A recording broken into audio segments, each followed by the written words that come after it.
Listen. Beats. You hit me up just like you never left. Now it's 3 weeks late, but the time is still fresh. You asking me what's up like we just talked last night. Then you vanish real quick and I don't even get the type. 1 minute you're here, then the next you're off the map, leaving me on red, then you try to double back. You coming in hot, then you turn real cold. You just like a story that never gets told. You go up just enough to mess with my head, sending me ahead 2 a.m. and then you're off to bed. Every time I think that you finally moved on, you back in my DMs acting like nothing's wrong.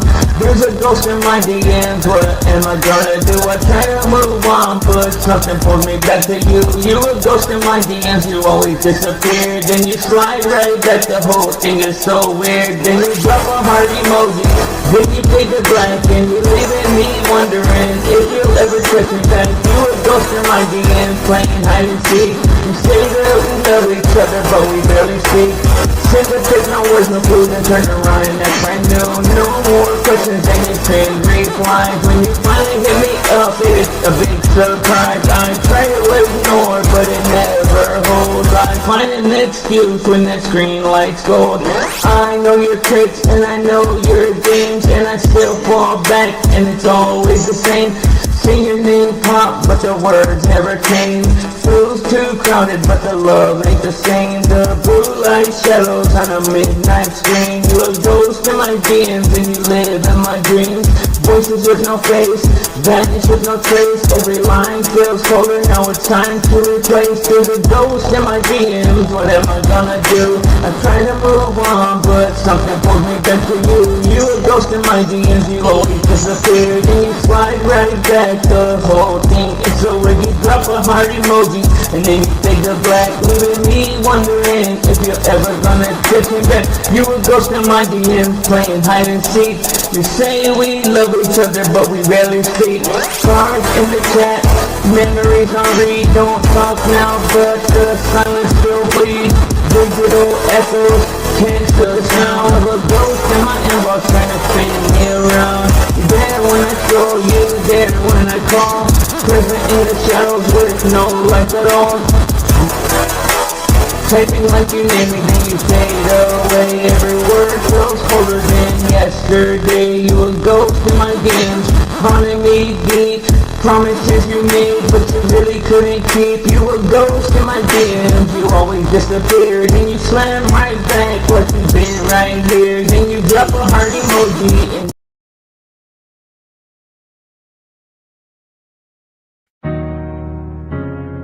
welcome to the mind, yeah. The mind of Blizzy Blind. This is Echo and Blizzy. Welcome inside. Welcome to the mind of Blizzy Blind. Tune into the mind that don't fold. Welcome to the mind that don't blink. Blizzy Blind. This is the mind of Blizzy Blind. Step into the mind of Blizzy Blind, where the truth cuts clean and the thoughts align. No filters, no fear, every taste refined. If it ain't real talk, then it ain't his vibe. From the chaos to the calm, he was built to shine. Turn the pressure into power, that's the Blizzy design. So sit back, tune in, let it sharpen your mind. Welcome to the world through the eyes of the blind. Came from the grind where the world won't wait. Turn the setbacks into fuel, turn the noise into shape. He's the guy who kept going when the doors locked tight. Turn a spark in the dark to a guide in light. No room to shake him. He been past lies, been fighting off demons since he first got wise. He walks with rhythm that the struggle defined. A voice built heavy, but the message stays kind. Now he's potting, evolving, leveling by design. From YouTube waves to a space that's refined. He talks real life, no fillers, no rewind. Just truth, clarity, and a Blizzy state of mind.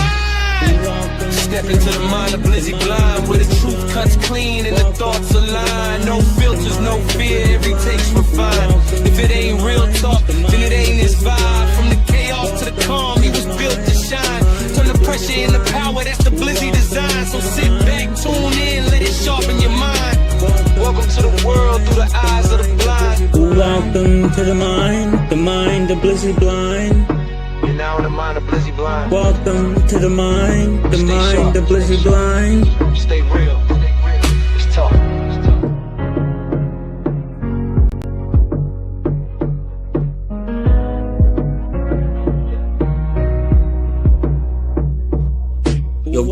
yourself a seat, maybe grab you some wine. Yo, yo, yo, what it does, YouTubes? What it does? Salute to you guys and welcome in. My name is Blizzy Blind. I am your handsome mustachioed host, and you are right on time.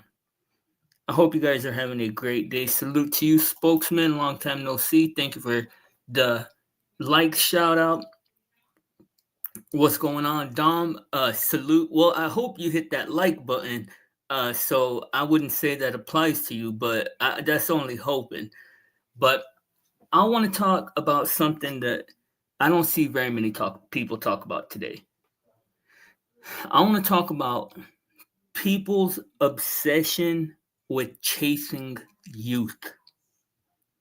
Now, I don't know exactly where the conversation is going to go. I don't know. And this isn't going to be very long of a live. I know that. But I hope I can get you guys to come up here and share your thoughts with me. I'm going to drop the link. It's an open panel.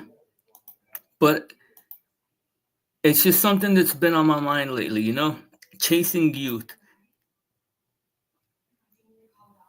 What's up, broski? Salute and welcome in. Yeah, I hope, like I said, I hope that doesn't apply to any of you guys because I hope y'all did hit that like button. But, oh, you have the fountain of youth in your bathroom, Dom. Salute to that. Salute to that. But, seriously, why do we chase youth? Why have we not found a way to chase the other end with the same vigor? Because when I think about what is successful, and what is it? Is it that we prey on the youth? Do we prey? And I'm talking about corporations and big money people. Do they prey on the youth? Do they want to be the youth? Yeah, I agree, Dom. That's exactly what I'm saying. Is that people want to emulate kids. Everybody wants to emulate kids. Everybody wants to, for as long as possible, be able to be one of the kids. And I ask myself, and I've never really talked to anybody about it. I've never really thought about it much before right now. But I ask myself, why is there not the same type of desire to be looked at as a graceful older person? Like, why don't people say, you know what, I want to age gracefully, instead of saying I want to continue to be young? It just trips me out. And I feel like it's toxic. I feel like it's one of those things that is going to leave people in regret, because especially with surgery, man, if you're thinking about getting any kind of surgery, please don't. Like, I don't know anybody that thinks that that's cute. I don't know anybody that thinks that is more desirable than not getting it. And that look isn't appealing to guys, to be honest. Like, that plastic surgery look, it's terrible. I mean, I would never date a woman that had plastic surgery on her face like that. And that's just me, though. But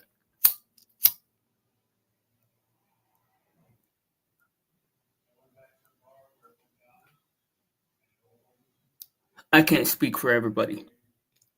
But I do agree. I agree that people struggle so much with aging gracefully, and I don't understand why. I don't understand why it's so hard to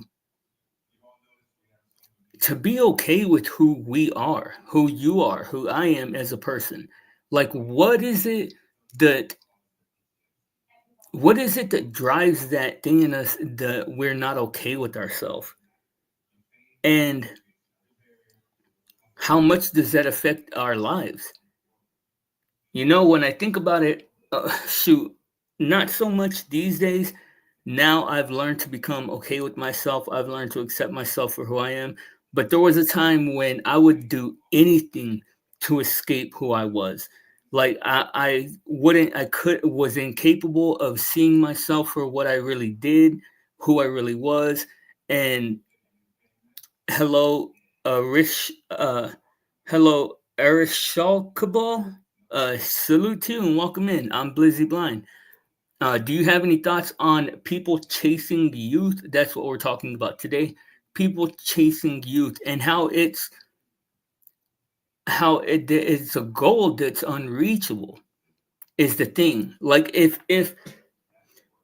you have a goal that is reachable, that's one thing. Like if you are wanting to be a millionaire, you can still always do that. It may be tough, it may be difficult, it may be you might have to cut all the meat out of your diet and eat salads for the next 10 years, but it's possible to do. But when you're chasing youth, it's an it's an impossible goal. You're not ever going to, and the more that's one of those things that the more you chase it, the further away from it you seem. Because when you look at a woman or a man, even you see that this is one of those gender topics in a way because guys don't struggle with the same things that women do. But for women specifically, the more that you look young, the more that you try to look young as an older person, the more that it works against you. And for guys too, like when a guy's older and he's trying to dress like a young kid and like wearing young kids clothes and stuff, like it just looks silly.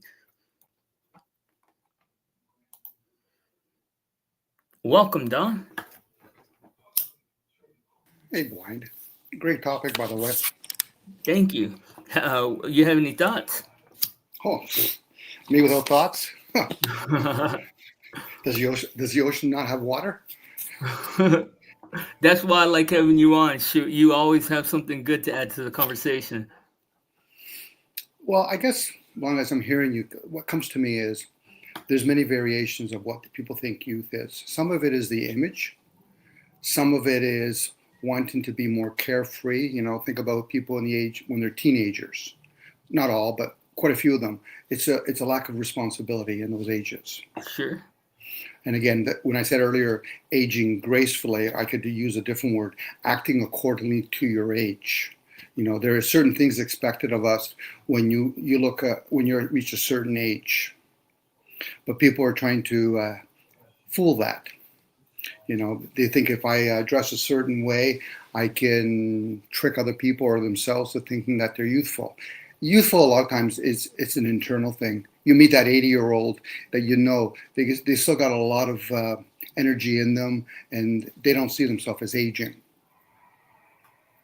I agree. And I guess you're introducing levels to the conversation because I was thinking more along the lines of just the way the people try to appeal to the younger audiences, like when they create content and stuff. But what you're saying is a lot more of a layered thought that makes a lot of sense. Oh, it is. I get, a lot of us wear our personas. So like I said, if they think they look a certain way, and of course, for a lot of us, for myself, I've already lived certain ages, 20 or 30. So once you get older, a person might say, but I want to look the way I did when I was 20. I said, is it realistic? The ones that somewhat look similar to what they looked at a younger age, either they have the genes for it or they put a lot of effort. Yeah. Exercising, eating diets. If not, eventually it'd be like leaving a fruit outside. It's going to start aging. Yeah, dude. One of the things that came to mind when I thought about this was there was a time when I was talking to this girl, dude, and she was bad, bro. Like she was so bad, and I had known her for like about maybe 6 months, maybe even a year, and I never would have thought that she had any kind of plastic surgery or anything. And one day I was like, dude, your body is so banging. I was like you don't haven't gotten surgery or anything, right? She's like, yeah, of course I have. And I'm like, what? And she's like, I've had my boobs done, I've had my butt done, I've had a tummy tuck, and I'm like, what? And it hit me like she must have spent like $100,000 on that, and for what, you know? They've done studies.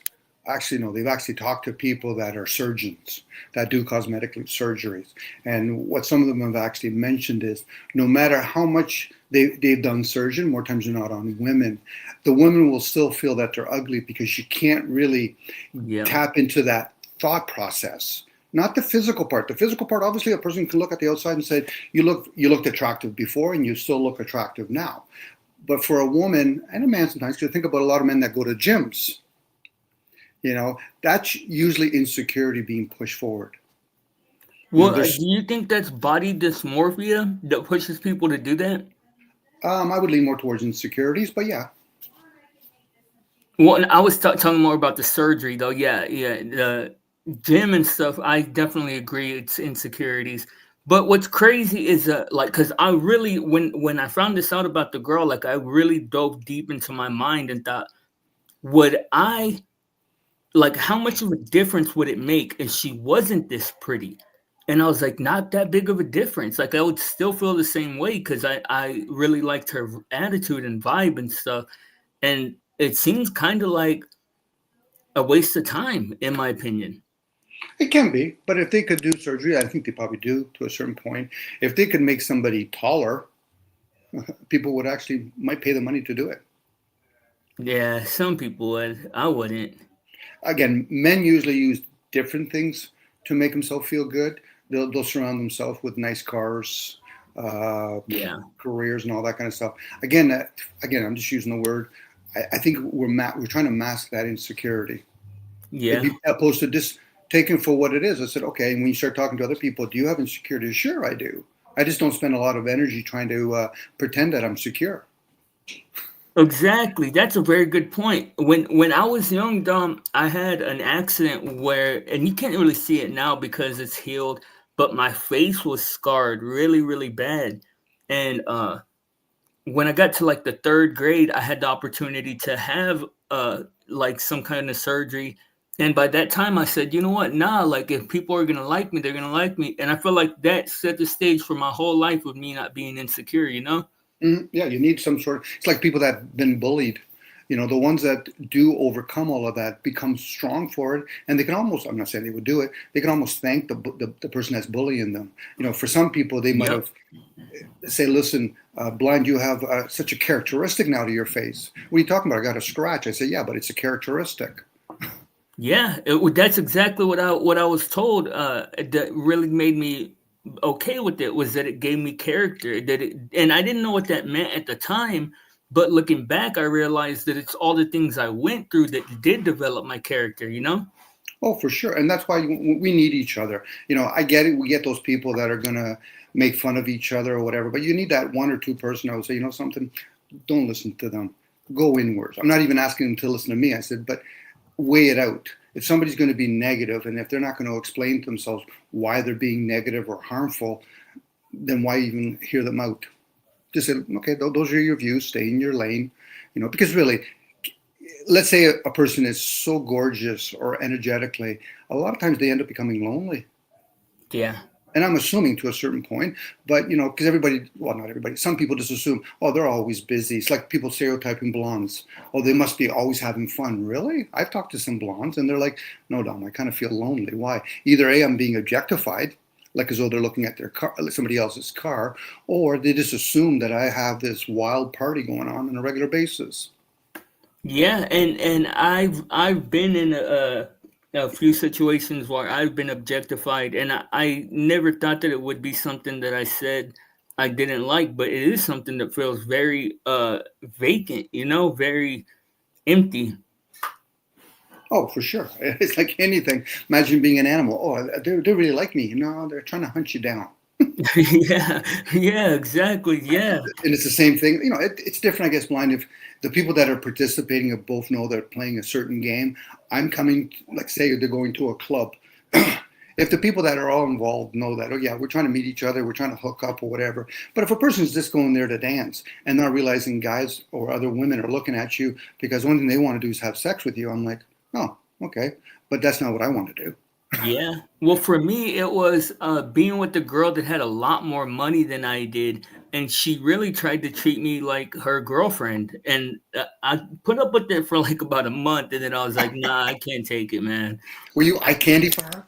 Yeah, yeah. Crazy, right? Well, it happens. It happens. You just got to experience it. If guys ever really want to know how it is when guys like look at women like and just don't let up, go to a gay parade. You'll see how other guys look at Yeah. other guys like, oh yeah, like that guy looks yummy. I'm like, excuse me. That's so true, dude. That is so true. And it's like, dang, I never thought I would feel like that, but I'm like, hey, I'm a person. Like, like, Look at the sensitive guys. I'm a person. yeah, for real. And But all it's my true. friends, dude, all my guy friends were like, oh, that's because she was pretty and everything. But it's like, bro, you don't know until you experience it. It's not as fulfilling as you would think it is, you know? Another example, blind would be, and for some of the guys that whether they're macho or whatever, you ever been on a job site and you feel like as though you're just a number to another guy? Yeah, yep, You yep. know, I'm replaceable. I say, yeah, but where's the treating me like a human being? Damn, you're just another number. I said, well, I won't be lasting here long. Yeah, well, that's why that's things like that are why I feel like I have squandered a lot of my opportunities because I've always managed to be a standout. You know, like I work very hard to do that, but not as hard as some people work just to keep up. You know. It might come a little bit more naturally for you, blind. You Yeah, know, it has. I mean, throughout my life, I haven't really done a whole lot of things that I don't excel at, but I've squandered a lot of it, I'm not gonna lie. well, I guess it's like women or men that are born in either attractive or maybe silver spoon. If they're taught to be respectful to other people, to me, that's an amazing quality because you get people that are Yes. born rich or attractive and they abuse it. No different people that are born poor and ugly. Well, you know what I think? I think the intelligence and attractiveness is linked. I think that like people that are more intelligent are going to be more attractive. In many ways, and not just physically. Yeah. Yeah, because So like you could be very attractive. Go ahead, Lou. no, I was just gonna say like they used to say like you're one or the other, like either you get the smarts or you got the beauty, but I think they actually go hand in hand. It can, and the ones that are able to do it, all the power to them. But there's some people they might not because when I say attractiveness, it could be that energy. You just know certain people are attractive. Like say physically, there are certain features that people are attracted to. You know what I mean? It's Yeah. like people could say the same thing about even animals. They might be more attractive to a certain type of species opposed to another, and not for sexual purposes, but for energy purposes.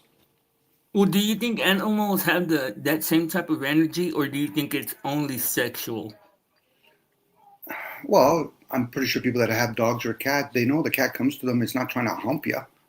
It's No, really, no, but can one animal appreciate another animal's beauty, you think? I would think so, yeah. Again, we could play with the word beauty. Like, what are we talking about? Internal beauty, external beauty. If we're talking about external beauty, we could probably see patterns in it, like more with the senses. When it's internal, you would have to go inwards and just say, something tells me that person's they're attracted to each other. I just can't point at it. Oh, well, that's a good point because cats and dogs sometimes like love each other. So Mhm. like they're tapping into something internal, right? I would think so because again, it's I had this recently on another panel. How do we know when we call something like in this case a cat or a dog? Do they know that they're a cat or a dog, or are they just picking up energy through sound? Yeah. Like Yeah, they don't know what we're talking about probably. you probably have experienced it.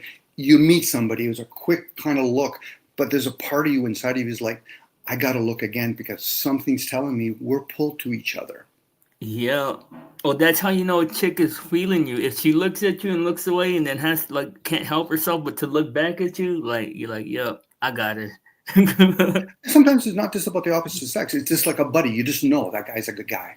You just Yeah. know. And you maybe you can confirm it with habits such as the way they dress, maybe their tonality. But once you get to know them a little bit better, said, my first impression of you is exactly what I'm getting of you now.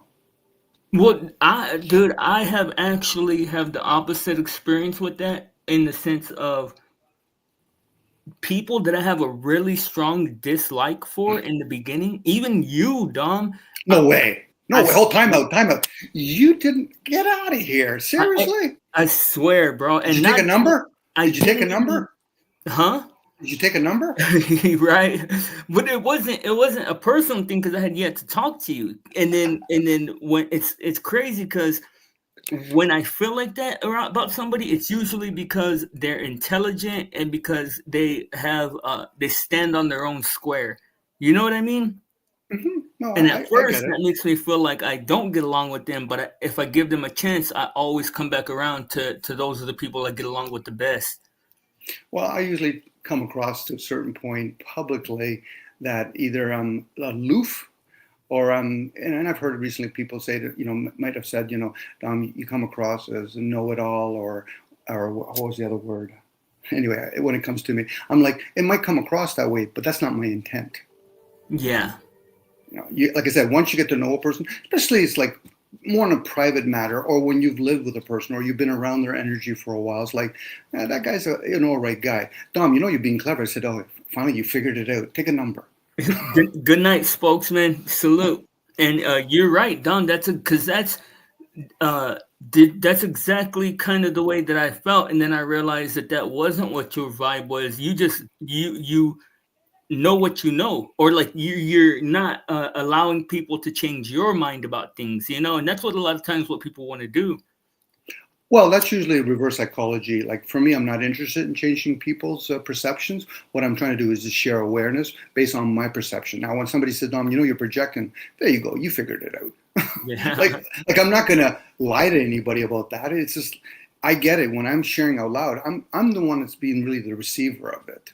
Whether or not other people want to hear me, it'd be nice if other people hear me, not really focus too much if they agree or disagree with me per se. But a lot of people, not a lot of people, but some people, they might turn around and say, well, Dom, but are you sure you don't agree? I said, I'm not the one that's saying the word. You hear people when they say, Dom, I agree or disagree. I'm like, how important is that to you? Yeah. I might say things like, it resonates with me. At that point, I'm talking about my gut. It might resonate with me. I might have said, okay, I've heard other people talk about this kind of stuff. So there might be some similarity or patterns to it. But I think what happens, Blind, a lot of us have been conditioned thinking that there has to be an answer or right or wrong kind of basis. Yeah, I agree. And I was like that in that mindset for a long time till I realized I'm not expected to have any answers. So I'm wasting my energy by trying to think that I do, Well, and then that ties back to what you were talking about, the youth. Do you get people in a small moment of saying something harmful to another person? It'll be no different if you molested them, opposed to if you don't have anything positive, especially when most people are trying to lean towards positive. Only a certain person at a certain stage in their life will entertain the negative energy, the shadow self of them. So most people want to hear what they want to hear. So if you're not willing to share compliments to somebody, whether it's true or not, then don't say nothing.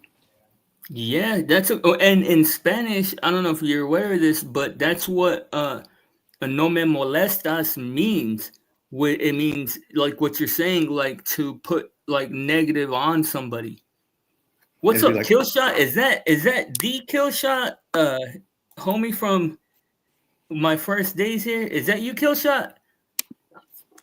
But yeah, I agree, Dom, and I think that like within myself, I'm finding that I only pick up on things that other people are doing wrong when I feel that is something wrong within myself also. there you go. That's the projection part right there. Yeah, so when I'm criticizing somebody, I'm realizing I only criticize people on things that I feel a way about myself, you know? Yeah, and if me and you, we're chatting now on a private basis, if you were saying that to me or to my buddies, I would turn around and say, so how does that serve you to criticize others? Well, Dom, I'm just projecting outwards or I'm criticizing myself outside. I said, okay, have that person invited that conversation? I Yeah. get it. Some people go around and they think they have all the answers. I usually just joke around and say, I'm going to go get some popcorn at that point because Yeah. you're going to entertain me. When I say entertain, if all of a sudden me and you blind, I'm going to use this regurgitating example, we saw an alien, how would we explain it to another person? I mean, in the same generic ways that the people usually do, I'd imagine. There you go. But if somebody says, well, but Dom, blind, I don't believe you. The only thing you can do is believe me or trust me, but you didn't experience it like me and blind did. So what language would I use? Am I going to write it down? Or here's a crayon version of this alien. Okay. So again, it's one of our experiences we can Well, share that's with each. actually a good point because as an artist, that would be best way to do it would be to paint a painting or draw a picture of it, right? Well, I'll give you the example then. Did anybody meet Jesus?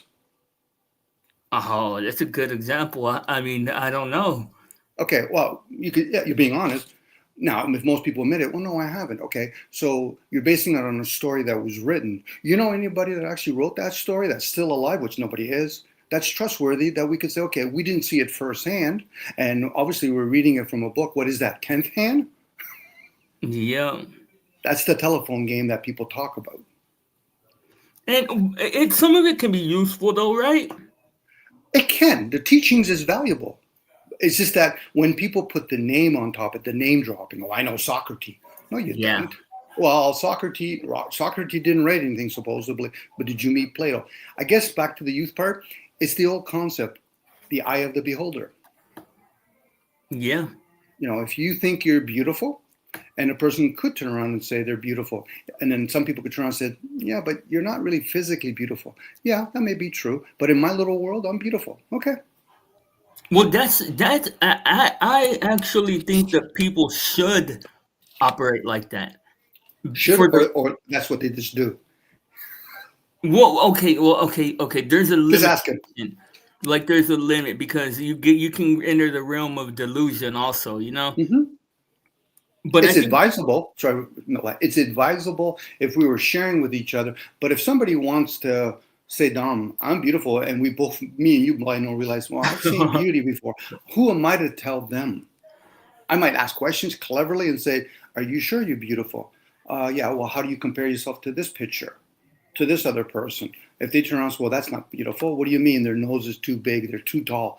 At that point, you know they're probably going to nitpick to reinforce that they think they're beautiful. Let them be. yeah.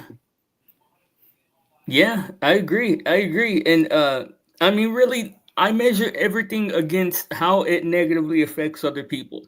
Like when I talk about morality or ethicality, I Mhm. measure it on your effect on other people, you know? But the question for you, Blind, is are you staying in your own lane while you're doing that? A lot of times no. I mean, a lot of times At least you're honest about it. At least you're honest about it. I'm like, holy smokes, Blinds is having a picnic over on my side of the fence. yeah. Yeah, there are times when I will venture off into other people's lanes, but I really try to minimize my effect on people. I'm there to just spew my opinion and get back into my own spot, you know? So true. I don't agree with anything this guy's saying. Number one, There you if go. you actually study the words of okay, we'll say allegedly Jesus Christ, but does it really matter who wrote the words? The thing is if you read Marcus Aurelius, like you said earlier, Plato, if you read all of these ancients and then you compare what you're reading out of uh, Jesus Christ, the readings are the most moral of anything ever written by humanity. And the idea to think that these people lied is fucking crazy. That's not what he's It's saying. almost, well, no. To say that he didn't exist is to say that they lied. That isn't what Outright. he's saying at all, though. He said, you saw how you said Marcus Aurelius. What he was talking about, and correct me if I'm wrong, Dom. You were just saying the way that people appeal to the authority of these people is incorrect, or like it's a bad idea. I came in late. Is that No. what he was saying? Is he No. didn't exist, or there's no No, evidence? he wasn't saying they didn't exist. He was just saying that people will attach something and try and make you believe that it's so just because that person said it. I don't think it has anything to do with just because someone said it. I think it has mostly to do with the content itself. But let me ask you this, Toxic. Do you think that Jesus is the only person to string together the words that he said? Is the only person in history to string together those words?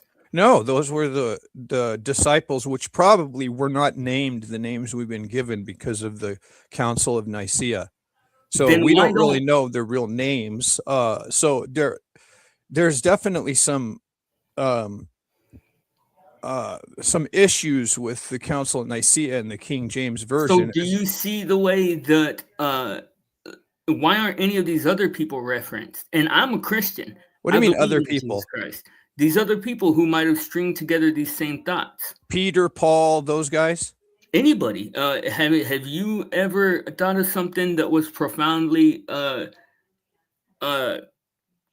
considerate or Nothing that moral. I don't think any human in history has put together anything with that level of morality.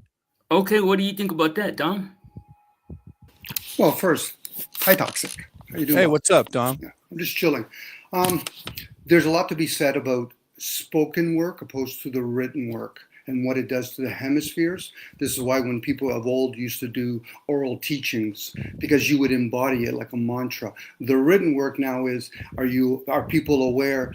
How is it when you read it from left to right or right to left, like a scroll form, like a book form? So now what I was sharing earlier, I can't confirm if a guy Jesus exists or not, but I know there's been written works based on his name. Same with Socrates, Aurelius, as you were talking about it. If it serves a person by listening or hearing those teachings, all the power to them. But at the same time, what people end up doing, they end up worshiping this kind of stuff. But somebody will say, Dom, I went to university to learn philosophy about Socrates. Philosophy is about the wise, not about Socrates per se. The teachings of Jesus is love thy neighbor.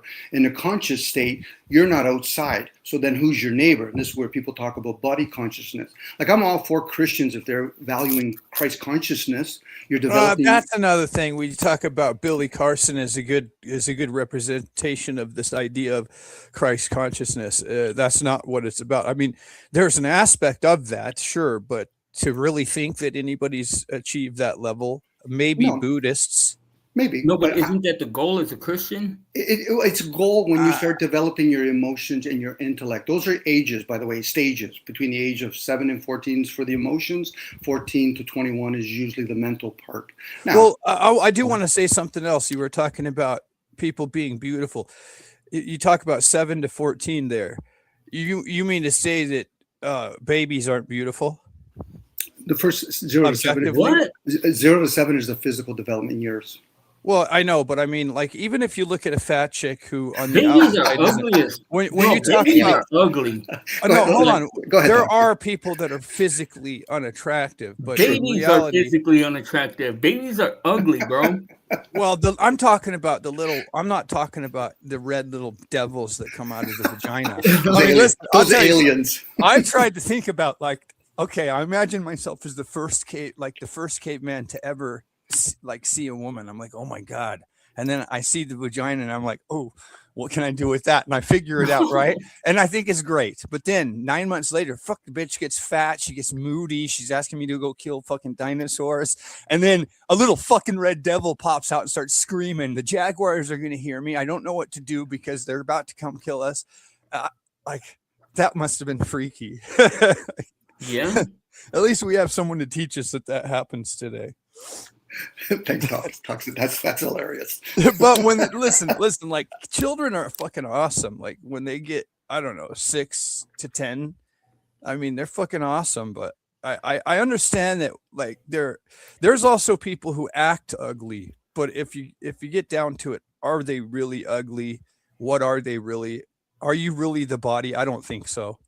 Well, I think that a person with a ugly disposition can have, dude. I've seen beautiful, like drop dead gorgeous women that have an ugly disposition, and it makes them physically ugly. Well, a lot of them do, and I'll tell you, a lot of the most beautiful ones do have a very bad disposition, and the reason why is because men fucking literally, I'm telling you, like you probably know this, men literally worship women that are Yeah, fucking eight, nines, and tens. Like for sure. they'll get on their fucking knees and bow to their fucking feet. And here's the thing: you look at the situation like Erica Kirk. She's a complete fucking narcissist.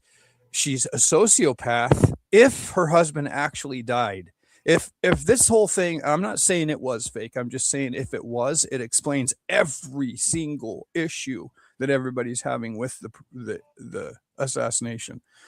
I'm not saying that that's what it is. I'm just saying it would explain why Erica Kirk isn't sad. It would explain why she pretended to cry. That was my biggest issue, is when she spoke at the funeral and said, "I forgive you." That little thing crumpling up her face like a scrunchy hair tie. That's not crying, and it's not going to convince me of not crying. If she was simply not sad, I could think, okay, you're doing something performative and you're speaking at a funeral and you put on a face. That's totally acceptable. Why you wouldn't show emotion when you stand up and talk, especially if you've been doing that for decades. But what's not acceptable is when you pretend to fucking cry. I mean, even when I was 5 years old and my baby sisters were little, they did better jobs of pretending to cry. But did it fool me? Fuck no. Did it fool my mother? No. She'd say, "You want something to cry about? I'll slap you." I just wish someone was up there on stage with Erica and told her that. Bitch, you want something to cry? Bam! Now cry. But what I'm saying is, beautiful women are used to literally getting away with murder. And I'm not just talking about, metaphorically. I am talking about metaphorically, but also literally. There are cases where they get away with murder because, number one, they're Yeah, women, number two, they're beautiful. look at what's her name? What is her name? The one that killed her daughter. Oh, I don't remember that. I don't. There's so many that killed their daughter, man. No, this one was like the biggest case on earth, dude. Did she get away with it or something? Yeah, she duct taped her and put her in the trunk, and then the grandma got in the car and said, Oh, you mean the chick from Florida that got off Yeah, scot free? Casey Anthony. Casey Anthony, exactly. Yeah, That whole thing was fucking weird, bro. she got away with it. Yeah. And it's because she was beautiful, dude. Like that's the thing.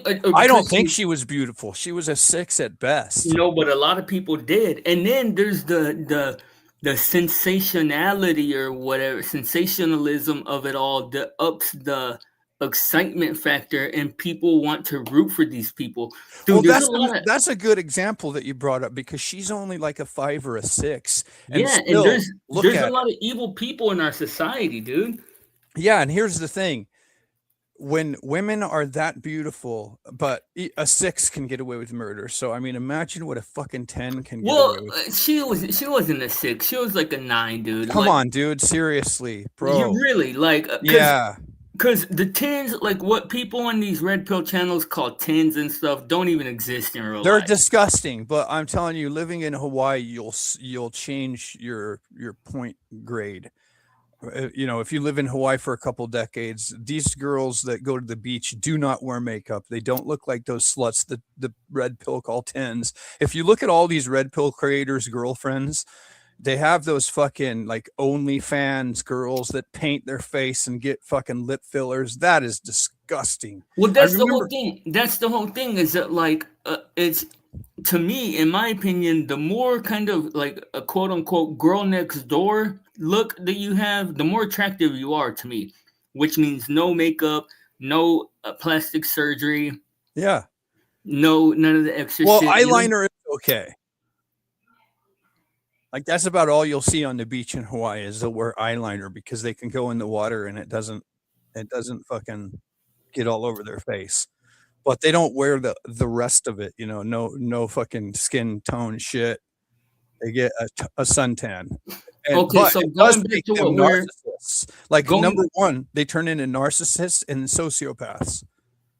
true.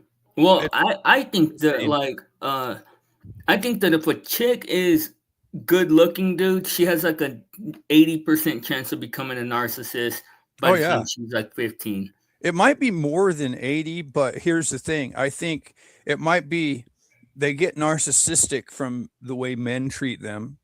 Yep. And then if they're models or they get in music videos or whatever from being sexuality, you know, they then become sociopathic because they start craving money. When you start going for money and that starts becoming your main objective, and you're willing, like in modeling, the shit that they have to do to get promotions, you know, to get up, and you know, it's insane. It's on a level of they have to sleep with people. I mean, think about Eric Weinstein. You know, like imagine the girls that actually made it into his movie business, like that Or one. Harvey Weinstein, you mean? Yeah, Harvey Weinstein. Sorry, Eric. Oh God, Eric would be so pissed if he heard me say that. But you see, and going back to what we were talking about earlier too, I think, bro, I think the hardship is a part of development that Oh is yeah, essential. And hardship gives you what is it? Empathy. for chicks, dude, it means letting up on some of the simping. Like you can't. I believe in simping for a chick that is yours. But I think that if a chick isn't yours already, bro, then you should treat her like you would treat a guy that you don't know. Well, You know what I and mean? that means that you're an asshole. And I'm going to tell you something that I've learned over years. You probably know this because you know me a little bit. I am really good at being an asshole, but it's like cynical comedy. I can tell you this whole idea. Some people say like if you be an asshole to a chick, it works. It does. It's crazy. I just And treat them like I don't know them. I don't give them any special treatment. well, if I don't know somebody, I treat them like an asshole. Like women come up to me in the airport often and ask me about my facial tattoos, but they ask the dumbest question. They always ask, "Is that a tattoo?" And I smart off to them every time. What do you tell them? I tell them, "No, I just really like Halloween and I paint this on every day." And they're like, "Oh no, it's a tattoo." And then I say, then I ask them, "Why are you talking to me? I look like I was born in a prison outhouse." And they're like, I could be a bad person. They're like, "Oh, no, you're not." And I'm just like, I think they're insane because like men don't approach. Well, sometimes like square dudes, they'll approach me and then introduce me to their kids and their wife. I don't smart off to them though, because, you know, around their kids and wife, I'm going to be cool. But, and men don't walk up and ask, "Is that a tattoo?" Men walk up and say, "Hey, dude, what do your tattoos symbolize?" Which is crazy. It's a whole different thing. Like, and I think that comes to, here's another thing where women that are beautiful get away with murder. When I started going to Australia, I was going to the backpacker hostels and they have these fucking kitchens that are insane. I remember the first time you pay about $30 to stay there a night. And I remember the first time I saw the kitchen, I was like, I'm not paying $30 and not using that kitchen. So I looked up a good recipe. At the first one, I already had a recipe that I wanted to make. So I walk to the store, I get all my ingredients, I come back. When I start cooking, the fucking humble girls will ask me what I'm making. But when I'm done and I go sit at my table, the only girls dumb enough and fucking, what would you call it, bold enough to walk up and ask me if they can have a bite off my plate are the beautiful ones.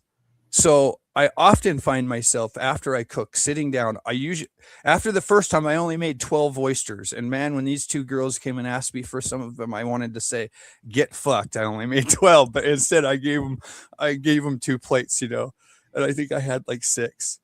The next time I made 3 plates. I always make 3 plates. Hold now. on, though. Hold up. Because if you gave them the food, then you're undermining everything that you said. Why? I have the 2 most beautiful the chick sitting next to me and the soy boys all jealous. But you're feeding into the problem that you just made clear is a problem. So what? I like talking to beautiful women. I don't sit there. I don't insult them unless they ask me if those are tattoos. This was before I got tattoos. So now I don't insult them. I just smart off and they laugh. I I still mean, talk to them. It's great. I mean, it's fucking awesome. so you're But the the last thing problem. in my, not necessarily, because here's the thing. They're also challenged when you don't have that. Like women, I'll tell you this: women can absolutely sense an ulterior motive.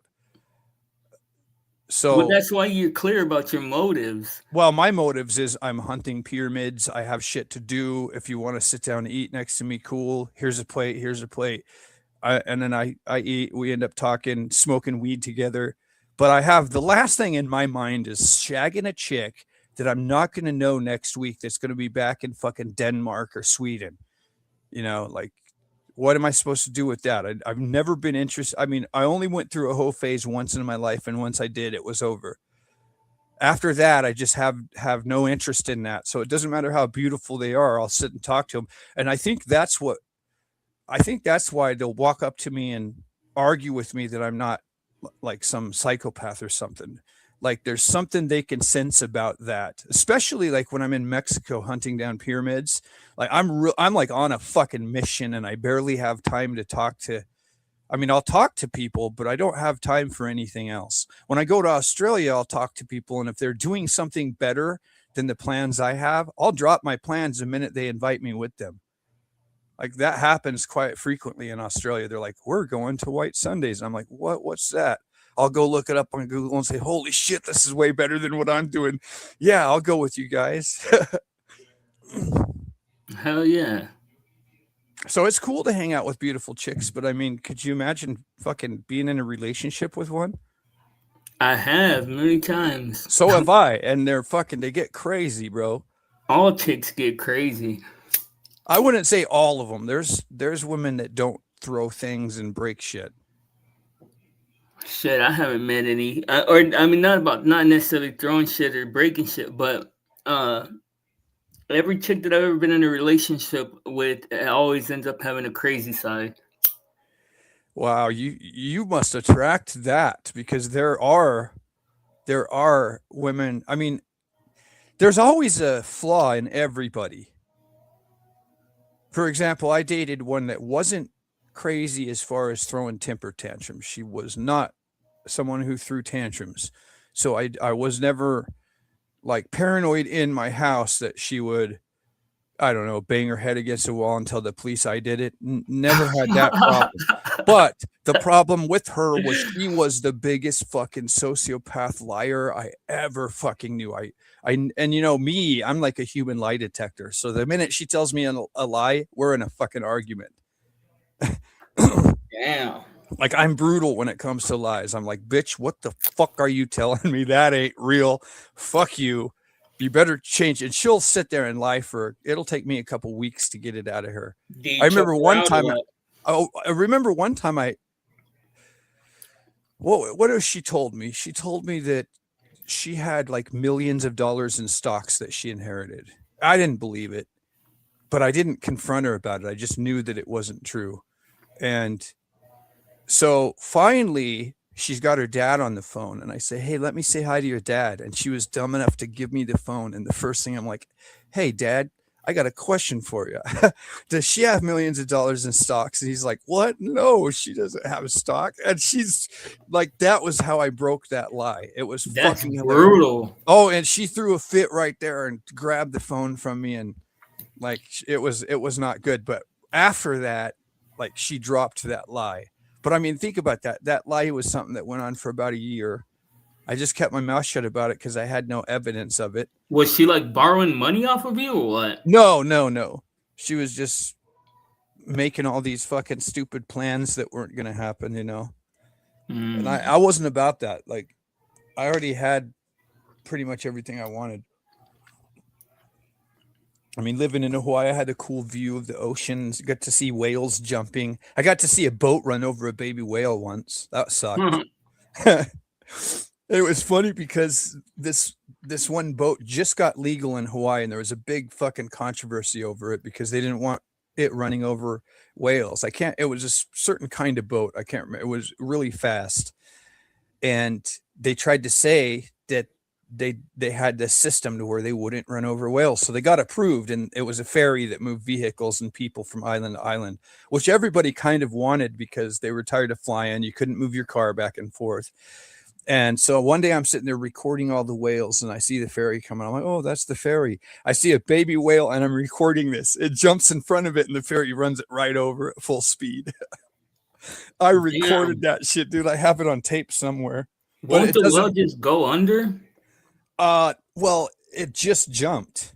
You know, when they breach, they jump as far as they can out of the ocean. Damn. Dude, it sounds like a bomb going off. It's crazy. Like when I record it, when you see the adult whales, they jump as far as they can and they twist. And when they smack the water, they open their fins and like belly flop as hard as they can. And I think what they're doing is they're trying to hurt the ears or the sensory of a shark that's trying to kill their babies. That's what some people say about the breaching. But you see the big splash. And then about 5 seconds later, you hear poof, like a bomb. And it's crazy because you can see like how slow sound travels, because you see the fucking big splash first, and then you can count to a couple seconds, and then you hear boom, just fucking crazy. It sounds like a bomb. You could only imagine what it sounds like underwater.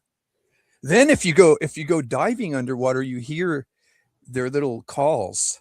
It's scary. I mean, even though they don't bite or kill you, it's just scary to have something that huge come up next to you. That's crazy. Yeah. You never been out in the water, don't you? What's the name of the guy that's with us? Dom. Dom. So That's what. what do you do? Where do you, like, I don't mean like to dox you, but geographically, where do you Toronto, where do you Canada. live? Toronto, Oh, Canada. is the Toronto? So that's the East Coast? Kind of East Coast, but more southern. Yes. I heard you got beaches over there near New Brunswick that are pretty fucking cool. Oh, way on the east side near Halifax. Yes, no different. Oh, okay. Yeah, the ocean's on either side. We're surrounded by lakes. Oh, that's cool. So in the summertime, it's fun to go water skiing and shit like that. Some people enjoy doing that. I have a couple buddies that have cottages and they do that. What do you like to do? Are you a winter person? Do you like to ski or anything? Not really. But again, I have buddies that do that. For me, I like drones. I like that bird's eye view. Oh, that's cool. So you like to fuck with drones then? Sometimes, yeah. I've traveled myself too. That's why I said I shared with you. Thanks for sharing all of that. I've had a couple of buddies. They've gone canoeing, not canoeing. Yeah, I think it was canoeing actually, if I remember correctly. Besides those whales that you're talking about. Dude, I like drones too. I was pretty shocked when they started being used for war. Hell yeah, Palantir's fucking going crazy, bro. Yeah, he was trying to. We don't know if this happened or not, but I know that Israel tried to bring Palantir in to put AI into their drones. Well, don't talk about that. I don't want to talk about that.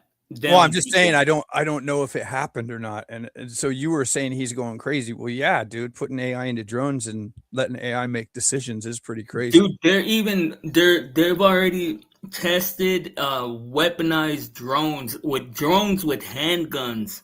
Oh yeah, for sure. And I'm surprised Palantir hasn't gone over to Ukraine yet, because they're still using those fucking fiber optic cables, and they get caught in trees and all kinds of crap. The whole world is. They're under the ocean and everything. Yeah, it's crazy. Like, that's the reason why I say, like, satellites may not be even as real as we think, bro. What? Satellites? Oh. I mean, there's something in the sky. I know, because I lived in the country, and at night you can see things in the sky, dude, that are like clearly not fucking. Well, and the sun is reflecting off of them. But I don't know if they're satellites. I don't know what they are. It's I know that there's fiber optic cables that connect the whole world under the ocean. Yeah. Yeah, that does make it weird about satellites. However, I have a satellite outside. I have Starlink, so it's definitely not that's attached. A satellite receiver. Well, yeah, but it doesn't rely on a cord. However, it probably, like you mentioned, it probably relies on the cord in some ways, though. For example, some information I get on the internet probably travels from UK across the ocean through that fiber optic cable Yeah, and well, back to America. it has to. It has to, or else why would they even be there? You know what I mean? Mm-hmm. Because it's like we should have outgrown that technology years ago. We'll know if China ever cuts the cord. We'll know exactly how much is reliant on that cord. True. Because they were trying to cut it not long ago. Bro, we're gonna end up being China's bitch boys, dog.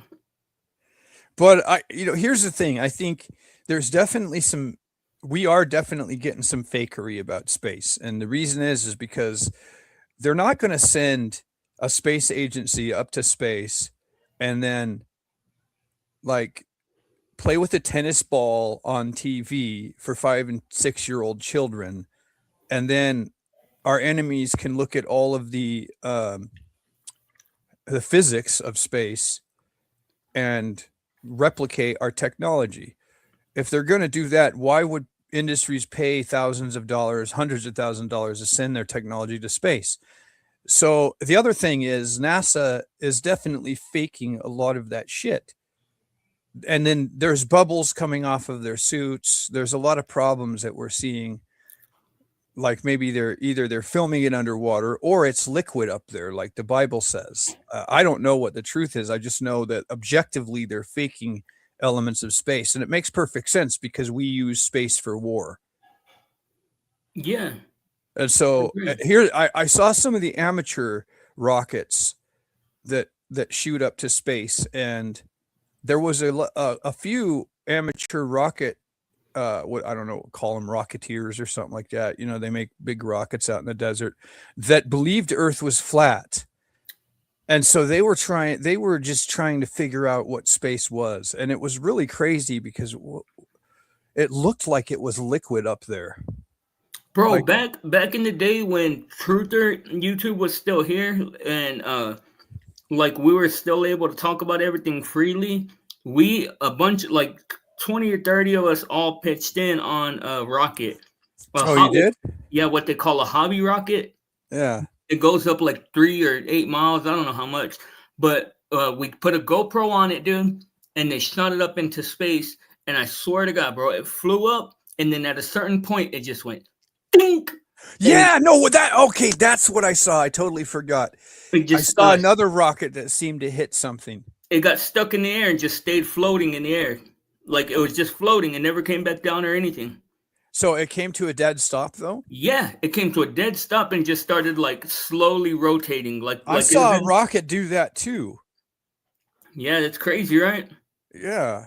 And it's like what consistency is of what is up there? You know what I mean? Like, is it water? Is it fucking air? Well, I'll tell you, I don't know what's up there, and there's some crazy information that.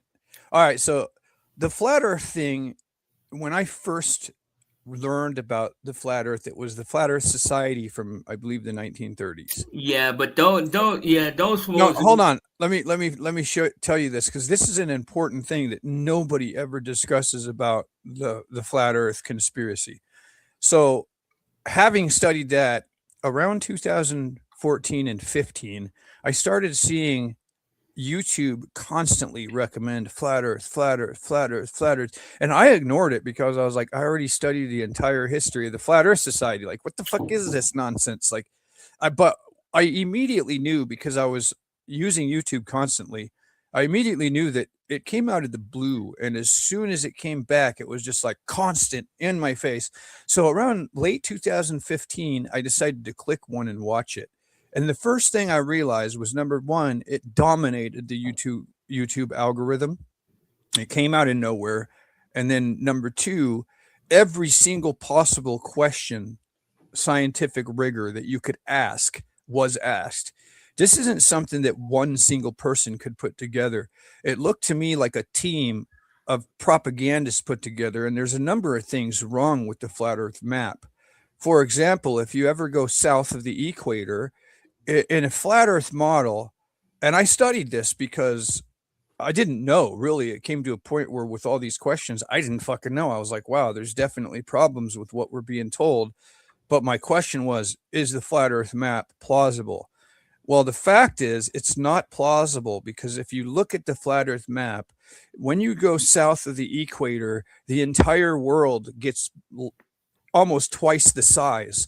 That means if you traveled to Australia, the day would be twice as long. So you're talking like 20-hour day and 20-hour night. And since that doesn't happen, it's still 12 hours and 12 hours, pretty much, give or take an hour. But it's still 12 and 12. That means the flat Earth model we're looking at is impossible, which means we've been given propaganda to misdirect us in the wrong direction about the legitimate questions that are asked about what we're being told. For example, why can you climb a mountain and put a marker at 7,500 feet and then travel 10 miles to another mountain, go up to 7,500 with a scope and see that marker? All their bullshit about like the water in the air makes a reflection, that's bullshit. For some reason, Earth is flat, it's level for massive distances. So we're in the least being lied about the size of it. There's a lot we're objectively being lied to. Like, for example, when you look across that river at, is it Chicago? They look across the river and they can see the city and you should not see the city. That one is explainable, but it's not necessary. It's possible, but I don't think it's plausible. What they say, like the waves off the water, refraction or whatever. Yeah, refraction. Okay, well, when you say that over water, okay, fine, I'll buy that that's possible. However, when you say that over land, get fucked. Like there was this guy that did that. So there's these massive mountains, like dormant volcanoes, like not Mount St. Helens. Dude, this was a whole movement, fool. Everything you're talking about, like I was there from the beginning. Like, yeah, so was I. There was a whole community of people. Like we did all these experiments together and stuff like that. Like we found out that in the sunlight, like let's say you're standing in the sun and it's 98 degrees. In the shade, it'll be 2 degrees cooler, so it'll be 96 degrees. Well, if it's nighttime and you're in the moonlight and it's 96 degrees, in the shade, it'll be 96. I mean, it'll be 2 degrees hotter. So the moonlight is cooling. Is it? No, hold on. I think you got that. You probably didn't get it wrong when you first did it, but since it's been a decade, you might have just misstated it because it's not the shade. When you're in the under the moonlight, if you're in the shade, it would be 98 degrees. When you step out into the light of the moon is when it gets colder. That's what I just said. No, you actually said it backwards. You said no. I said if you're standing in the moonlight and it's 96 degrees, it'll be 98 degrees in the shade. Because the moonlight. Oh, no. Okay. That's what you said. Okay. The moonlight is cooling. So that lets you know that the moonlight is not a reflection of the sun like we're told. Because the sun's light is radioactive and it's heating. The moon it still could be a reflection of the sun, but the moon no, because it would be the same radioactive light. Depends on. Hold on. It depends on what the moon absorbs from the sunlight hitting. No, there's nothing the moon could absorb or do to make that light be cooling. Yeah, there is. Hell yeah. Like lenses can do that. No, bro, no. If it's radioactive heat or radioactive light, it's gonna be, oh hey Daisy, what's up? Salute and welcome in. Dang, that's crazy. I was just thinking about you and Killshot today, and then y'all both stopped by. That's so cool. Salute to you. Maybe I'll see you at Killshots later on. But who's Daisy? I don't see anyone came in your chat. Yeah, it's vibing with Daisy May. Why am I not seeing the chat? But if you take a mirror, bro, and you it'll be the same light intrinsically. Well, you know what's crazy is if you take you can't make a rainbow without a house without a terrarium. Yeah. You need to do it inside an aquarium. Isn't that crazy? All you need is a mirror. If you're indoors, you need a mirror. So I thought you needed an aquarium to do it indoors. You just need a mirror. Really? Mm-hmm. Well, how can you do it outside?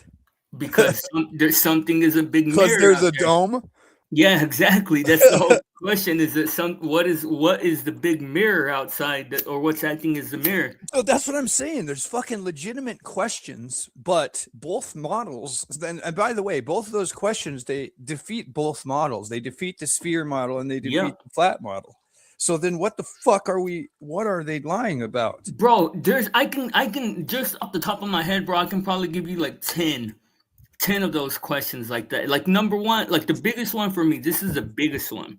Is if they landed on the moon, they would have to have a rocket-propelled explosion to shoot them back over here. And nothing can combust in space because space is I'm totally about the moon landing being fake as fuck. It has to be, bro. No, it's absolutely fucking stupid. There's no crater under the. I mean, and then if you watch it, it looks like miniature. And then there's a fucking like they did that whole thing on a miniature thing. There's footage of them doing that. Stanley Kubrick supposedly. His family. Did you watch his family? Did you watch his family testifying after his death? Mm-mm. His family came forward and said he wanted them to let people know that he did make the moon landing videos. You see, I believe it. That's the most compelling thing I ever saw about Stanley Kubrick. And Stanley Kubrick had a whole bunch of occultic shit, dude, that would blow your mind. You're talking, well, obviously, you look at his movies, but there's a lot of moon landing fucking symbolism in The Shining. Yeah.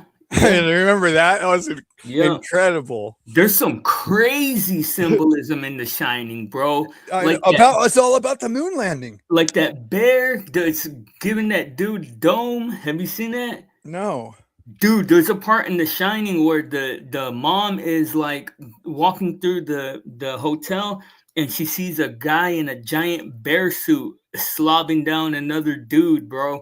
And it's fucking creepy, dog. It's fucking creepy, fool. And the bear just looks over at her. It's like, what? Huh. It's a trip, dude. But it goes with it's more cultic symbolism. Eyes Wide Shut was a fucking trip. Yeah. And is Eyes Wide Shut with the rituals and shit? Yeah, well, when I went to the Freemason Lodge, there was definitely none of that weird, like seriously weird. Like Eyes Wide Shut is another level. But they picked Tom Cruise, and if anybody knows about secret societies, it's going to be Tom Cruise, right? Because he's Scientologist. Vanilla Sky was another one that had a lot of symbolism in it. I loved Vanilla Sky, dude. That was a great movie. I've never. And by the way, did you know that Penelope? I don't know her last name now. Cruise? Yeah, that was it for a while. Did you know that she actually played in the Italian version of that movie? Did you ever see that? No. She played the same character. And I think she played the same character in the Italian version of Vanilla Sky. Vanilla Sky is a copy of an Italian movie. Yeah. Oh, I don't know. I've never seen it. I mean, they don't have an English translation, so you got to watch it in Italian. But it's fucking cool. And Penelope Cruz, Mario. Yeah, the same fucking Cazzo de Buddha. They see the same fucking. She plays the same role, except. She's not a dancer like in Vanilla Sky. She's like one of those, what do you call those people that a prostitute? No, she goes to the park and she does that thing like are they called memes? Yeah. Where they dress up like a clown and they don't talk. They just do mimes. Mimes. Yeah, she's a mime is what she is in the Italian version. In Vanilla Sky, she's like a ballerina. A mime? If it was Penelope Cruz, yeah. Facts. And then it's pretty funny because I think the name of the chick is Sophia. If you remember Pulp Fiction, yeah, hell yeah. Okay, remember that woman that fucking God? What's the guy from Die Hard's name? Bruce Willis. Remember the chick that was Bruce Willis's girlfriend that was like a dumbass that left his watch at the house? I don't know. The one that John Travolta took on a date to No, Bruce, that's the black dude's woman. I'm talking about Bruce Willis's woman where he already has the motorcycle. He goes back to the hotel. He's got that girl with accent. I don't really remember. Yeah, so that chick I think plays Sophia You know, Sophia when got him in the car crash. Have you ever seen oh dude, there's a Johnny Depp movie that's about dope. It's Yeah, sick. it's Blow. Blow, yeah. Yeah. You've seen that? Yeah. It's a badass movie, right?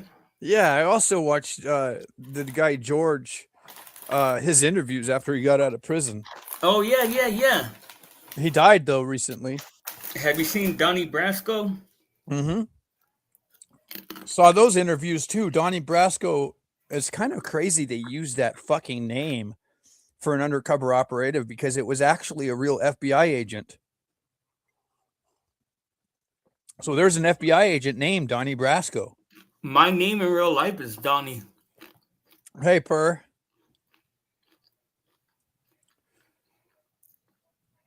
LOL or yo toxic. I just saw your comment on my channel. LOL, that video wasn't me. Huh? What? I don't know. I make comments on lots of channels. I don't recognize your name though, so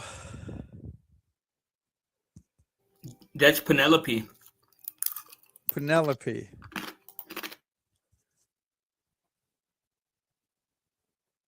Oh, did you make a cat video or something?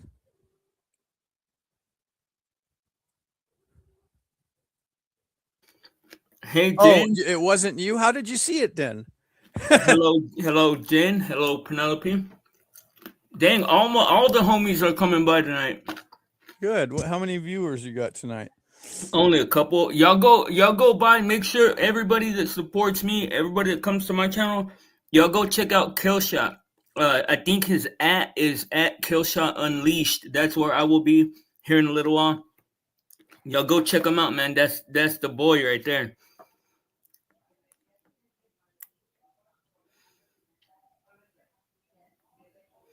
You left a square link comment on it saying how you assume I misunderstood you about diagnosing wrestler. Why you diagnosed wrestler? Did I? Yeah. Did I diagnose wrestler? I don't think Dunning-Kruger is a diagnosis. Yes, it is. Is it? I'm pretty sure. I think it can be objective. I don't know. Yeah. It's a diagnosis, though. Not a diagnosis. Sure. I mean, you don't go to a doctor and get diagnosed with Dunning-Kruger. Dunning-Kruger's a study. Well, it's an effect. Yeah. You called him. No, I called him. Well, I might have been jokingly, but I called him Dunning-Kruger because that's what he was doing. He was. Listen. They objectively called the Dunning-Kruger effect. You know the term from The Office, don't you? I love wrestler, dog. I do too, but that's not my point. Look, no, but you and I can have a difference of agreement. Yeah, and you or I could both do some stupid shit. I've done stupid shit in the past. I'm not going to sit here if you cornered me on some stupid shit I did. I'm not going to sit here and say, "Oh no, I didn't do that shit." Like, imagine if I did some shit and then you said, "Hey, dude, that's Dunning-Kruger type shit."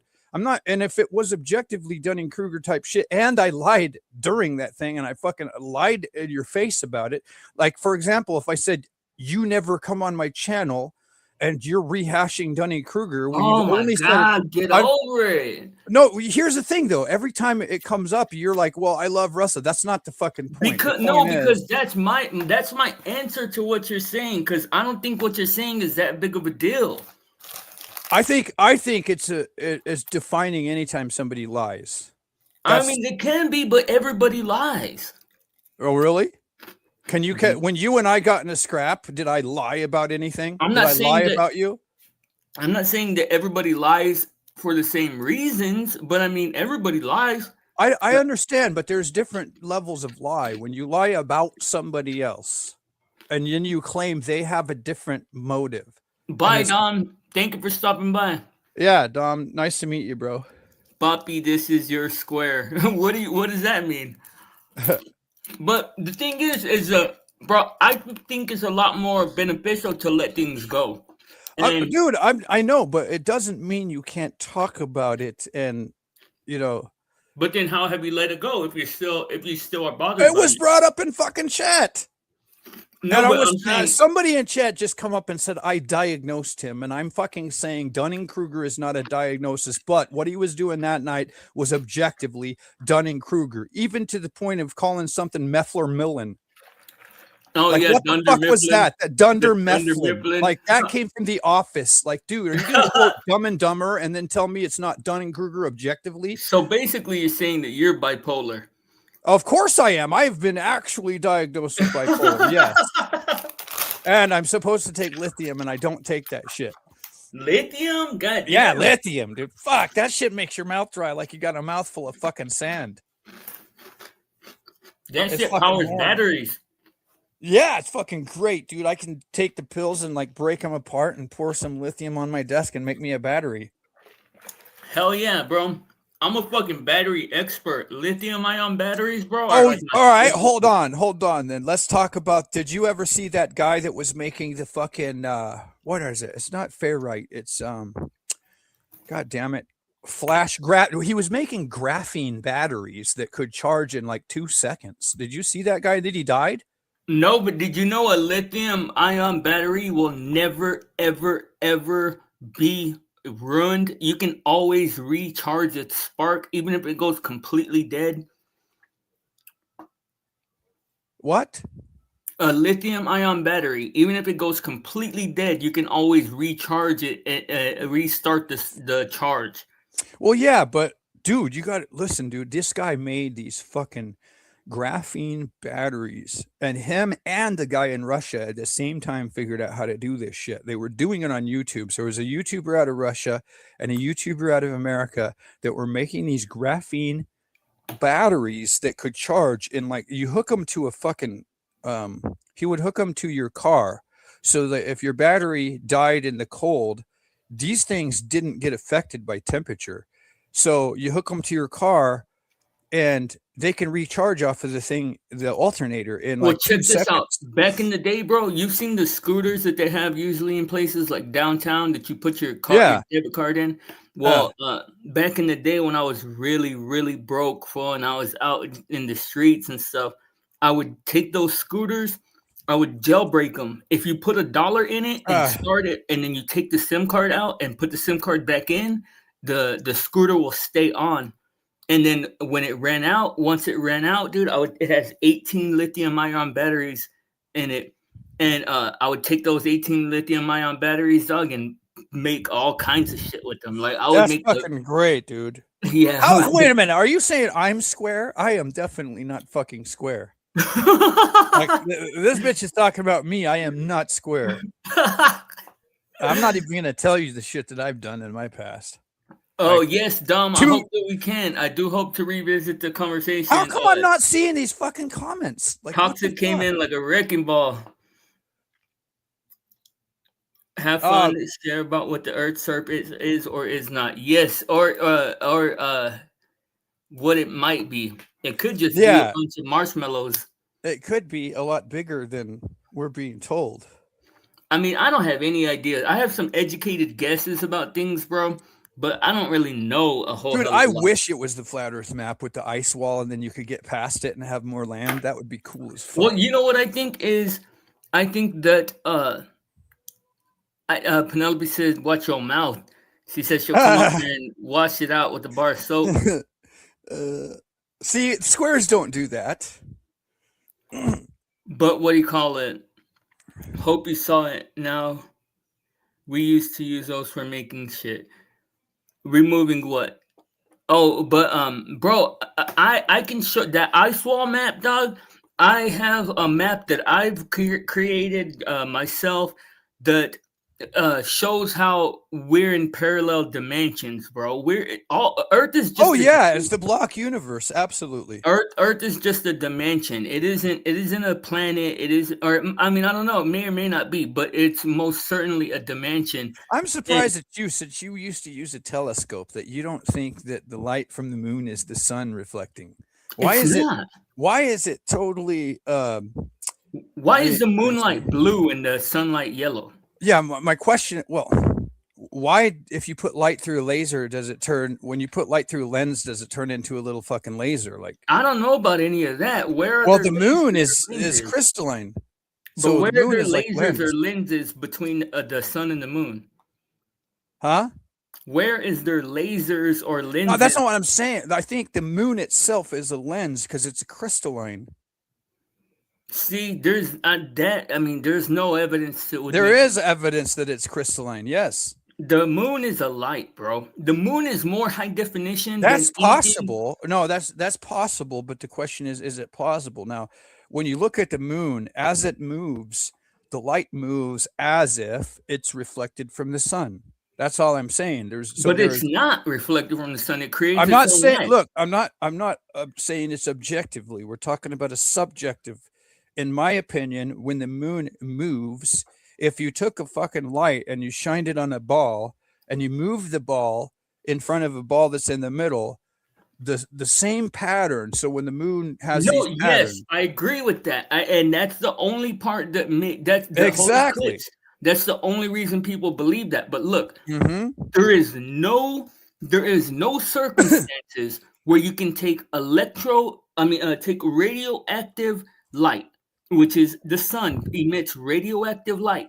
There's no circumstances to where you can take a reflection of that light and make it a cooling light. We don't even have any cooling lights on Earth. We actually do, and then we also have like What flames. cooling lights do we have on Earth? We have fire. What is fire? Isn't that radiation? It's not cooling though. No, hold on. I'm just asking you one question. Is fire radiation? It can be radioactive. I mean, I don't mean radioactive. I'm talking about radiation. I don't know. Fire if is it would be considered radiation. Yeah, I mean, it is. I don't know. It's plasma. Okay, so did you know that you can make fire that cools? No, you can't. Yes, you can. Look it up. Yeah, you can fucking make a flame and put your hand over it and it makes your hand cold. Yes. No, you can't, bro. Yeah, you can. You can do it. You can do it at home. It's not that hard to do. Fire uses fire. No, bro. No. Yeah. No. Yeah. Fire is not cold. See? Okay, there you go. I'll look it up right now. Yes. Tell me what fire is cooling. All right. Making cold fire. Freezing fire. There we go. Making fire that actually freezes things instead of burns things. I'll put it.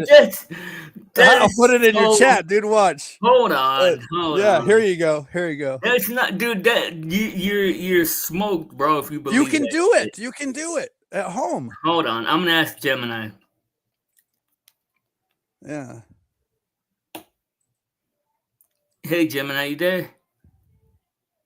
Yep, I'm here. What's up? Hey, have you ever heard of fire that makes things cold? That sounds a bit contradictory. What do you mean by that? Are you thinking of something specific? Cold fire with helium. I was just told about somebody told me about fire that makes things cold. Use the term cold fire with helium. Not in the usual sense. Fire is typically a combustion process that releases heat. Perhaps they were talking about something very specific or a concept that's cold fire with helium. He said cold fire with helium. Ah, cold fire with helium. That might refer to different things, like maybe a very low temperature combustion or certain chemical reactions that don't produce the typical heat and light we associate with fire, especially when considering super cold helium. Is there something specific that was mentioned about it? No, but if there's a flame, then it's going to be heating, right? Am I wrong about that? You're generally right. A visible flame is pretty much always a source of heat. Maybe the cold fire was a metaphor or something theatrical that used substances. All right, watch. I'll use the same one. I'll use Gemini too. All right, let me ask you. I told you, boy. Okay, I'm looking at the YouTube like tutorials on cold fire with helium. Hold on. Damn it. It's not fucking working. Fire's like friction, bro. It's always going to be hot. Okay, I'm looking at YouTube tutorials making cold fire with helium, and this thing produces a blue flame that freezes. Now, I'm That's talking not to somebody who possible. doesn't believe that it's possible, and he's actually talking to Gemini, and Gemini is saying that's generally not possible because flames create heat. But in the case of making cold fire with helium, there's objectively a flame. It's a blue flame that is cold. So can you explain this process? And I don't think it's called cold fire. I think it's called something else, and I may be using the wrong term. But with this term, I'm able to get a bunch of YouTube tutorials on how to do it that show somebody using blue flame helium fire that's cold. And the guy I'm talking to doesn't believe it because Gemini is telling him that's not possible. But No, there's I a don't flame believe there. that. I know physics, and physics says it's not All possible. right, now hold on. We'll see what Gemini says with the right prompting. Because I'm using the wrong terms. That's a fantastic observation. You're absolutely right. The traditional advice that flames create heat is true for combustion, like a match or gas stove. Yeah, but hold on. When you say combustion, aren't you talking about semantics? He's saying No, objectively. combustion is not I'm semantic. not talking to you, dude. Hold on. I'm talking to Gemini because mine doesn't talk. Hold on. Let me finish this. You're talking nonsense. Hold on. No, I'm not, dude. Look at the fucking link I put in your well, chat, I'm and gonna you mute can see it. while you talk to him. Okay, so What Toxic is talking about is pure nonsense because combustion is not semantical. He's trying to get Gemini, he's trying to walk Gemini into an answer, but combustion is ignition plus fuel plus oxygen. That is not semantical. But let's see what Gemini says. is, it gets right to the heart of the confusion. Yes, I was using the combustion to emphasize the semantic difference between the word flame itself, the core issue. All right, hold on. Let me prompt it a different way. What I'm actually asking you to do is define these videos on making cold fire with helium. So what we're seeing is Toxic obviously got tricked by somebody's clever AI video and doesn't want to face it. The video I sent you, you'll probably recognize him from doing a lot of scientific work. He doesn't fake this stuff. It's really easy. You can do this in your house.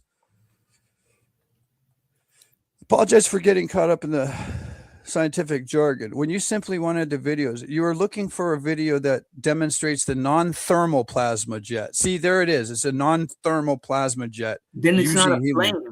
It is a flame. Look at it. All right, hold on. Is the non-thermal plasma jet we're seeing a blue flame? Yes or no? All right, here we go. Answer is yes, but with a critical distinction. In the context of the video you watch, yes, you are seeing a blue flame in a descriptive visual sense. It is a self-sustaining column of glowing gas that looks exactly like traditional flame. So it looks like a hold flame. on. I know. No, it's not a flame in the strict scientific sense of combustion, fire. So it's not a not flame. thermal. Well, yeah, but I mean, when you look at it, you can obviously you're making a blue flame. You're but you changing see that says it's not fire, right? Fine, yeah, but it's like when you say it's not fire, it's a semantic argument, though. That's not semantics. That's what is fire. Fire is it since the beginning of creation? Is it plasma? Yes or no?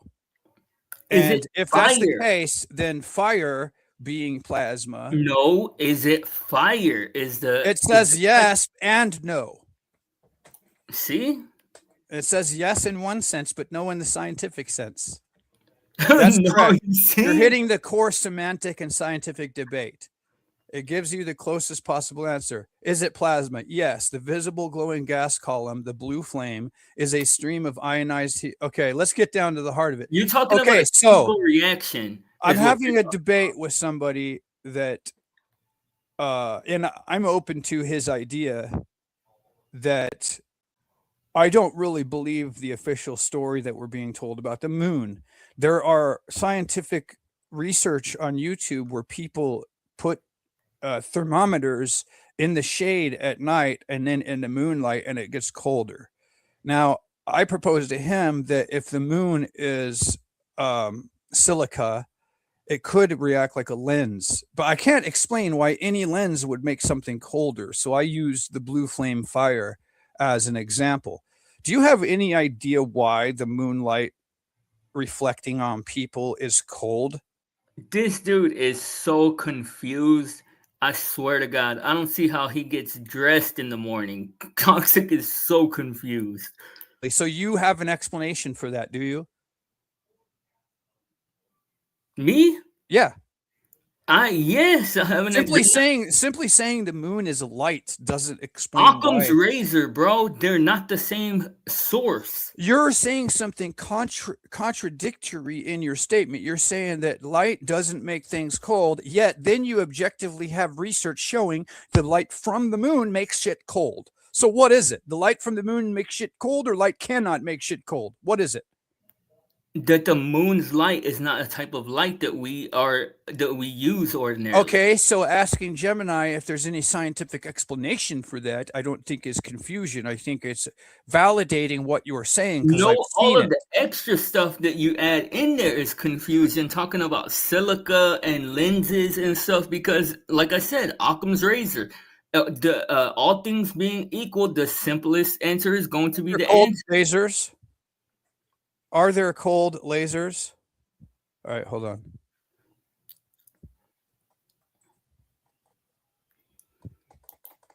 I think. Oh yeah, you remember that, Jen? What? The ice wouldn't melt.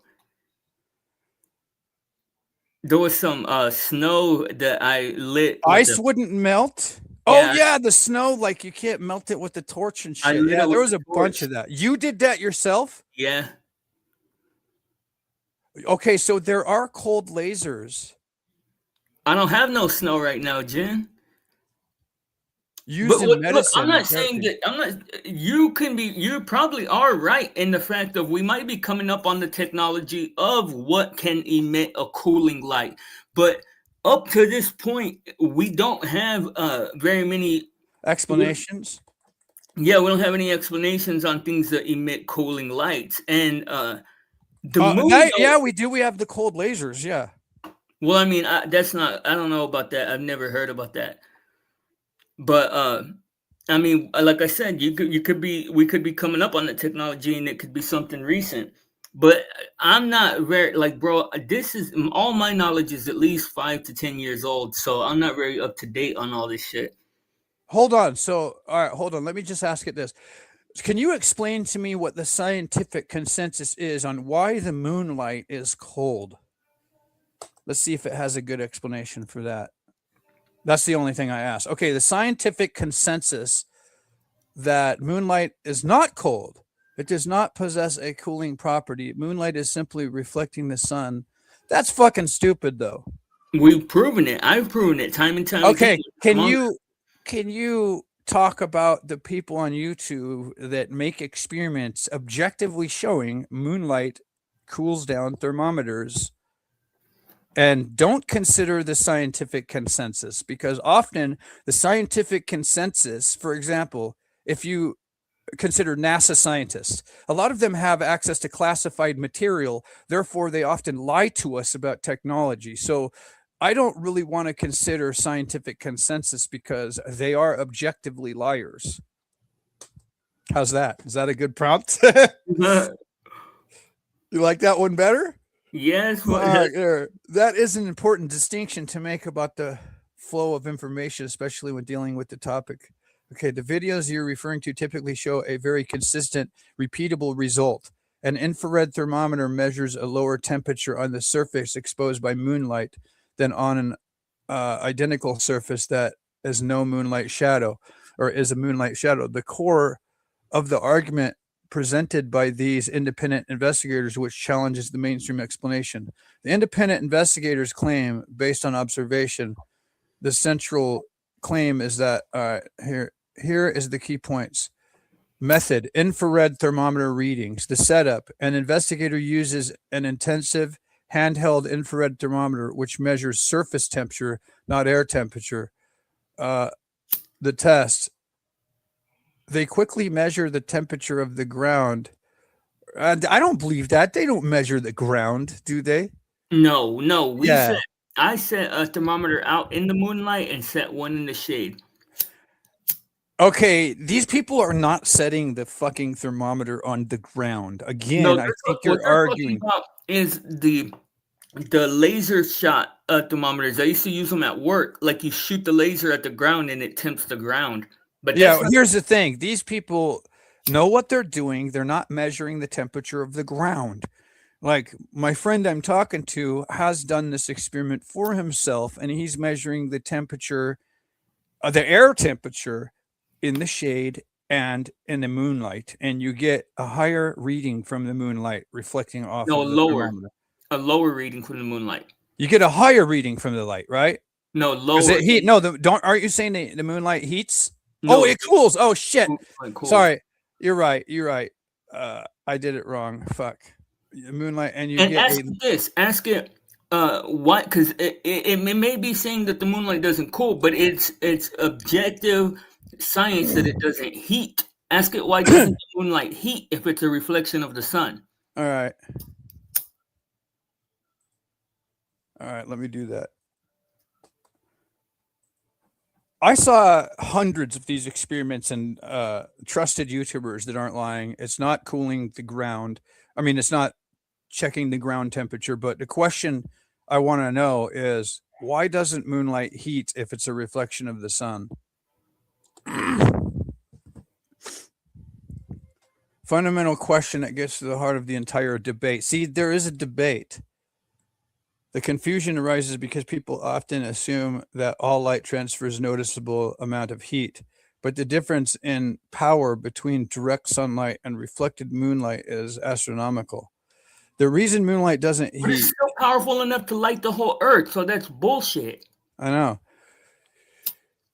Well, Let me ask if you my- reflect sunlight off a mirror, it still heats. Even Yeah. if you have a mirror that diminishes the sunlight significantly, Exactly, you and can they're still saying- measure they're the saying- heat with the They're saying the power thermometer. diminishes, but it's still bright enough to light up the earth. And you say the power diminishes significantly, which I agree with one exception. It still lights up the entire earth. And when these people pull out thermometers, they put it in the light, and the light is warmer. Or I mean, the light is cold. How the hell is the moonlight colder than the air temperature in the shadow? Okay, I'm gonna ask my Gemini too. All right, you do that too. Then I can hear it talk.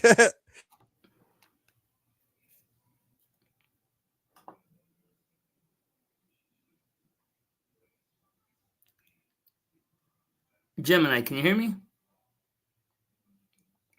Yes, I can hear you clearly. Hey. Did you have another? Yes, I'm curious. Why is it cooler in the moonlight than it is in the shade? That's an interesting question. It's actually not necessarily cooler in the moonlight compared to the shade. The shade just blocks the direct sunlight, which can make it feel cooler during the day. At night, the temperature just drops because there's no sunlight to warm things up. No, but I've actually taken the time to measure it myself, and I've placed a thermometer in the moonlight and placed a thermometer in the shade, and it seems to always be 2 degrees cooler in the shade. Can you explain that? That's a really interesting observation based on your own measurements. It could be due to localized conditions or even slight variations in your setup. Things like air movement or the materials around the thermometers can affect temperature readings. Okay, well, can you tell me why, if the moon is a reflection of the sun, then why is the moon's light not heating? That's a great point. While the moon does reflect sunlight, the amount of energy that reaches Earth is much too small to provide noticeable heating. Think of it like a very distant light source. Yeah, The but how intensity is that? just isn't there. How is that possible if it's still intense enough to light the Earth? It comes down to the difference in intensity. They're full of shit. Hold on, I got a better one. Civilian. All right, it keeps trying to use the scientific consensus. Okay, here's the thing. The reason I'm not rejecting scientific consensus, but I'm asking you to consider the civilian researchers who are puzzled about this, because we know objectively that outer space is used for war. intercontinental ballistic missiles and all kinds of things that they wouldn't send people up to space and show a tennis ball floating in space for 5 and 6 year old children, because then our enemies could use the physics for their own development, where instead we pay thousands of dollars to send our technology up to space to test it. It would totally defeat the purpose if these guys are doing it on TV for children. So you can definitely consider that there's probably a lot of aspects of space and the moon and the light mathematics that are classified. So I'm not rejecting the scientific consensus. What I'm saying is scientific rigor includes a process where you do a test and it's repeatable. When you see hundreds of YouTubers doing this test, thermometers in the shade, above the ground, so that they can test the air temperature, and then in moonlight, and the moonlight cools down. Okay. I have to go. Say bye so I can. All right, bye. Talk to you guys later. All right, guys. Sorry, I hate to just cut it short like that, but I got 30 minutes to go make it to Killshot Sting, and I got to get something to eat. But thank you guys for joining me, man. I love you guys. Remember, there's your side, there's her side, and there's the blind side. Blind side news. Y'all be good. I'm out. Peace.